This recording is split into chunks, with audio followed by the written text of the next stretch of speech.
Hello, hello. As always, I hope this video finds you in good health and in good spirits.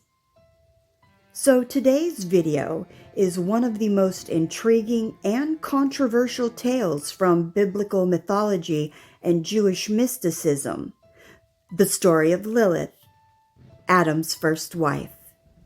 Yes, that's right. According to ancient Jewish tradition, before Eve, there was Lilith. But who was she? Why was she erased from most mainstream versions of Genesis? And why has she become a symbol of both fear and empowerment? Let's begin. In the book of Genesis, most people know the creation story. God creates Adam, and later from his rib, Eve is formed to be his companion. But hidden in Jewish mystical texts like the Alphabet of Ben Sira and in older Mesopotamian myths, there's a much older tale. It says that Lilith was created at the same time as Adam, from the same earth and the same clay. Unlike Eve, she wasn't made from his rib, but was made as an equal.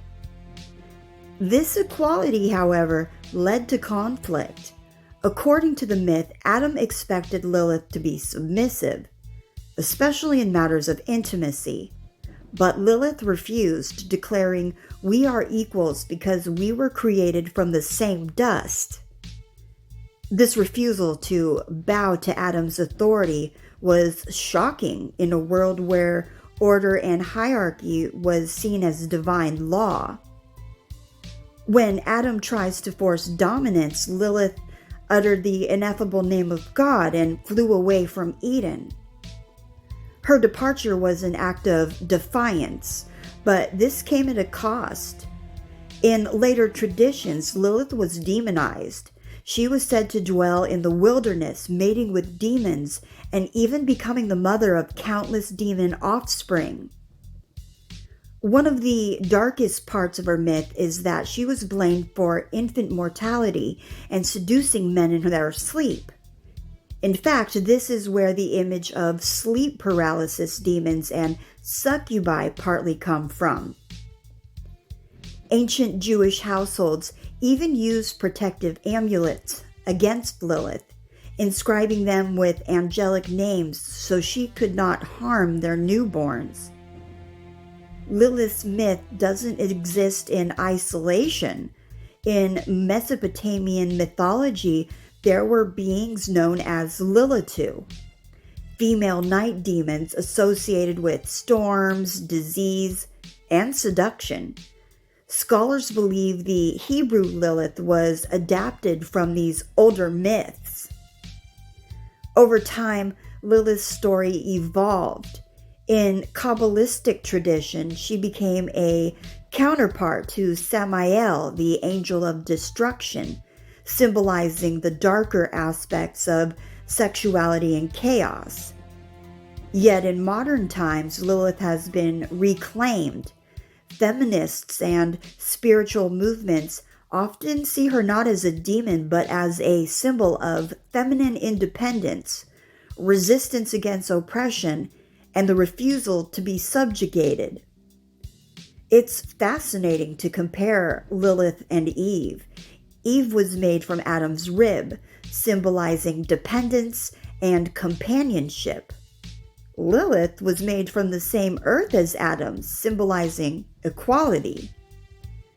Where Eve represents harmony and order within the patriarchal narrative, Lilith represents rebellion, sexual freedom, and the refusal to conform. This duality between Eve and Lilith is essentially a story about how cultures wrestle with the concept of womanhood, the obedient partner versus the independent, uncontrollable force. Today, Lilith's image is everywhere, appearing in literature, in art, films, and even in astrology. Lilith didn't stay confined to ancient scriptures. She has reemerged in surprising ways throughout history and pop culture. In literature, Lilith appears in John Milton's Paradise Lost, Goethe Faust, and the poetry of Dante Gabriel Rossetti, often as a femme fatale figure. In music, the 1990s saw a rise of Lilith Fair, a music festival that was founded by Sarah McLachlan that celebrated female artists and embraced Lilith as a symbol of empowerment. In television and film, Lilith has been portrayed in shows like Supernatural, Lucifer, and True Blood as a seductive, powerful force, sometimes demonic, sometimes divine. In astrology, the Black Moon Lilith is a point in the chart associated with primal energy, repressed desire, and shadow power. Many modern astrologers interpret it as a marker of feminine strength and independence. For many women and men, Lilith isn't a monster but a liberator, an archetype of standing one's ground, even if society demonizes you for it. Her story raises timeless questions. What happens when equality threatens tradition? Why do cultures often turn powerful women into monsters? And what can we learn from re-examining the stories that were once erased? So whether you see Lilith as a demon, a goddess, or a misunderstood archetype, her story continues to haunt and inspire us thousands of years later. She reminds us that the most dangerous thing in the eye of tradition is often a woman who refuses to bow. So that's a little bit about Lilith. So thank you for joining me on this journey into the myth of Lilith, Adam's first wife.